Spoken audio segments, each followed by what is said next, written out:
Assalamualaikum warahmatullahi wabarakatuh. Hi everyone, welcome back to my channel Investor Happy.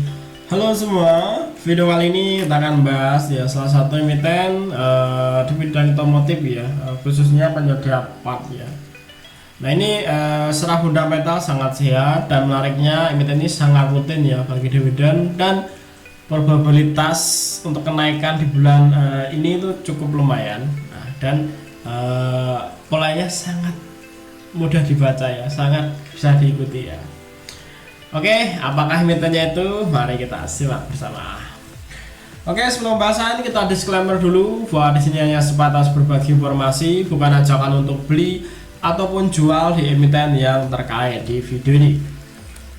Nah, kita akan membahas saham auto ya. Nah, hari ini per 31 ya Maret 2002 close-nya di 16.90 ya, ini masih pagi ya.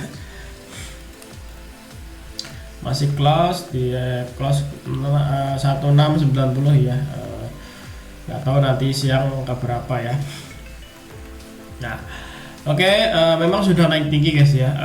Dan kita akan lihat ya data yang menariknya. Nah, dari segi probabilitas untuk kenaikan di bulan April ya, atau seasonality-nya ya, seasonality-nya ini sekitar 70% ya kenaikan. Ini cukup tinggi ya, karena kalau kita tarik dari beberapa tahun yang paling peak tinggi itu di bulan Oktober, berikutnya ada Februari, berikutnya ada November ya.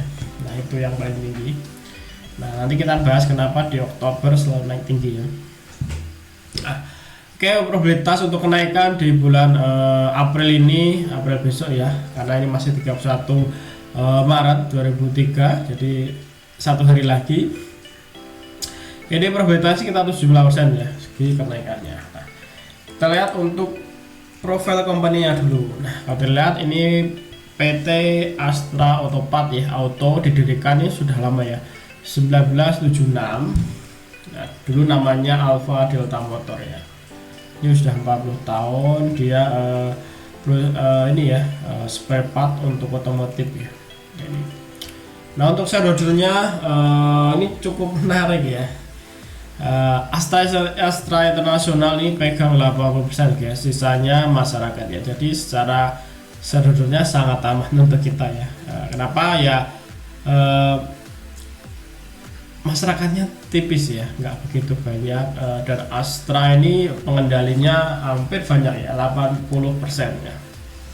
Nah, untuk jumlah shareholdernya juga sudah mulai berkurang ya di bulan Februari. Menarik sebenarnya, tinggal kita lihat nanti di Maret seperti apa ya, karena masih satu hari lagi. Kemudian besok ya, ataupun besoknya lagi akan sudah keluar sebenarnya. Nanti kita lihat apakah semakin turun, apakah semakin banyak ya. Cuma kalau kita lihat chartnya itu naik, kemungkinan nambah ya. Nanti kita buat pantauan aja. Nah ini poinnya sudah lama ya, 15 Juni 1998 ya, sangat lama. Apple price-nya di 575 ya. Oke, dari shareholdernya cukup menarik, aman ya untuk kita. Nah kita lihat ya laporan keuangannya seperti apa. Nah kita lihat dulu untuk LK-nya. Ini pakai LK kuartal keempat atau tahunan ya. Nah, ini 2000 tahunan. Nah, di sini 31 Desember 2021 dan 2022 ini ya. Nah, dinyatakan dalam bentuk jutaan, artinya di sini tuh bukan 2 juta ya, tapi 2 triliun kayak gini. Jadi nolnya ditambah 6, teman. Oke, kita lihat ya. Nah, kita lihat ya segi aset. Nah, jumlah asetnya ini naik ya secara year to year, naik ya. 2001 banding 2002 ini naik. Dari sebelumnya 16,9 naik ke 18,5. Jadi ada kenaikan sekitar 1,6 triliun ya dari segi asetnya. Yang cukup banyak ini naik ya, ini ya, investasi pada Ventura bersama ini naik ya. Dari sebelumnya 37 naik ke 4 triliun ya. Ini note 10 ya, kalau teman mau ngecek Terus ada kenaikan juga dari sini ya, pas sejarah dikurangin. Nah ini ya, ini dari sebelumnya 2,3 naik ke 2,7 ya. Dan ada pihak relasi, terus pihak ketiga ini juga naik ya.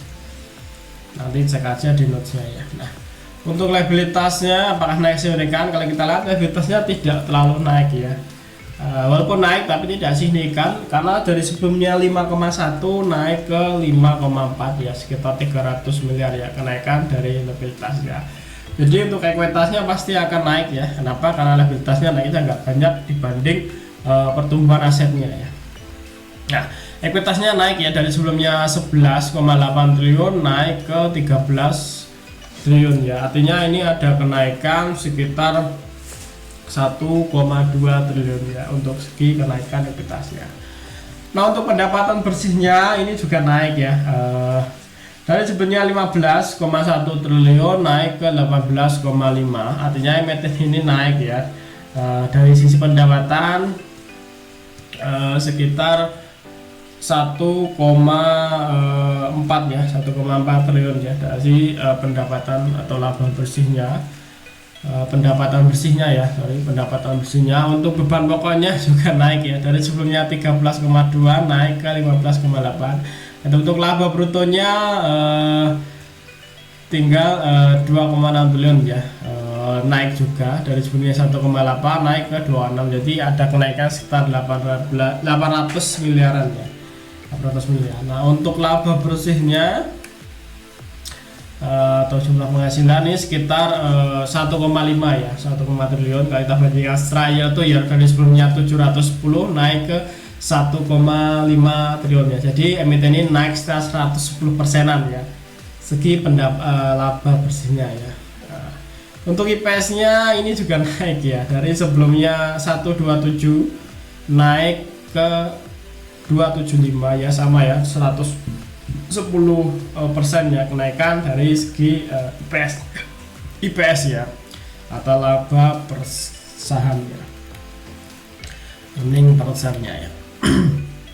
Nah untuk cash flow operasional ini masih positif ya, walaupun turun sekitar 200 miliar ya, tapi masih positif guys ya, sekitar dari sebelumnya 911 miliar turun ke 708 ya.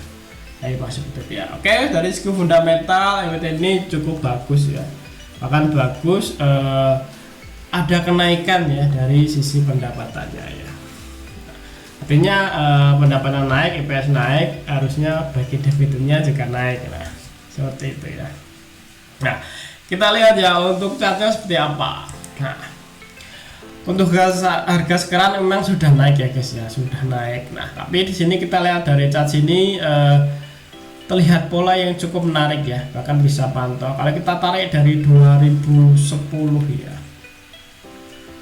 akhir 2010 akhir. Nah ini MA20 kelihatan sebagai supportnya, artinya ketika nanti harganya sudah naik, kemungkinan dia akan mendekati MA 200 ya, MA 200 nya, dan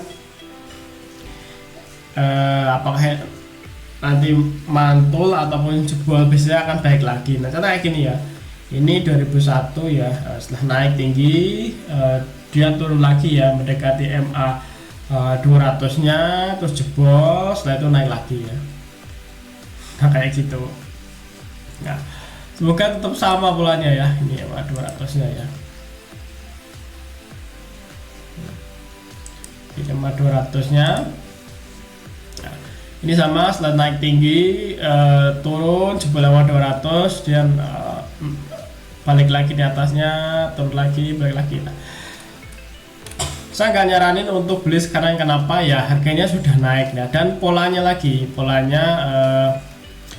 ketika di bulan Oktober setelah pembagian dividen ya, di bulan April rata-rata akan drop, dia akan sedikit bikin bearish, setelah itu dia menuju Oktober akan naik. Nah, rata-rata seperti itu, jadi kita bisa manfaatin momennya di situ, walaupun bisa saja ya kita entry sekarang, kita manfaatin dividennya ya, bisa saja seperti itu. Cuma resikonya nanti akan turun. Cuma kalau kita sabar hold, kemungkinan akan balik lagi di atas ya, waktu momen pembagian dividen di bulan Oktober ya.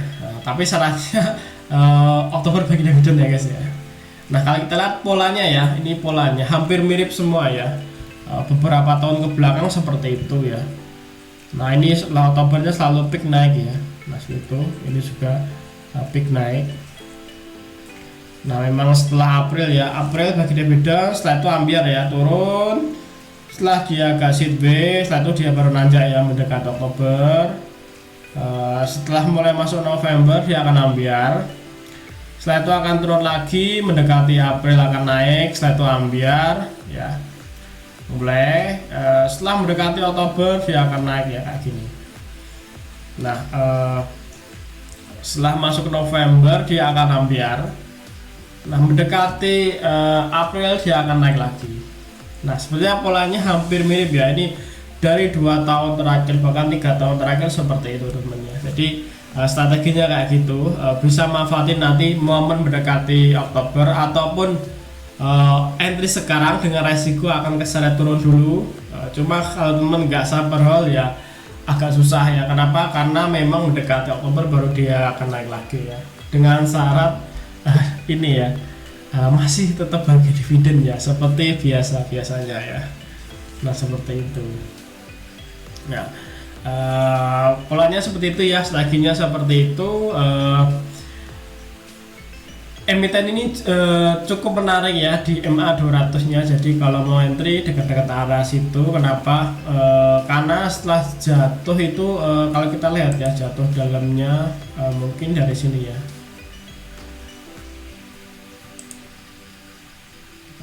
ke atasnya berapa persen dalam juga ya. Ntar tak tarik dulu dari sini, MA 200 ini turun ke sini tuh sekitar 45 ya, cukup dalam juga. Cuma kalau kita lihat 3 tahun terakhir atau 2 tahun terakhir dari jatuhnya di MA 200 itu sekitar 30% ya, paling dalam. Jadi risknya seperti itu. Cuma ini kalau kita lihat dekat ini sekitar 20%, cuma yang paling dalam ini ya, waktu Maret Covid itu. Cuma setelah itu setelah ambiar dari MA 200 nya rata-rata di 6%, 5% ya, belum sebanyak waktu Covid ya. Itu kata terakhir 2 tahun 3 tahun terakhir seperti 2 tahun terakhir seperti itu ya, dari 2020 21 2022 ya, 3 tahun terakhir akhirnya itu. Bahkan untuk di 2022 ini belum begitu jauh ketika dia mendekati di bawah atau jebol di bawah MA 200 nya. Dan ini ya contoh 200 nya ini rata-rata dia cuma turun nggak lebih dari 10% teman ya, minnya ya. Nah, oke, kurang lebih seperti itu ya data-data yang saya bisa sajikan. Semoga bisa menambah ya tambahan informasi untuk teman dalam mengambil keputusan ya. Sekali lagi ini bukan ajakan untuk beli ataupun jual di emiten yang terkait dividen ini. Jangan lupa cek kembali ya. Kalau memang menarik silakan aja di masukin waitlistnya. Kalau tidak menarik abaikan saja. Nanti akan kasih info lagi emiten-emiten yang menarik untuk kita pantau bersama. Oke.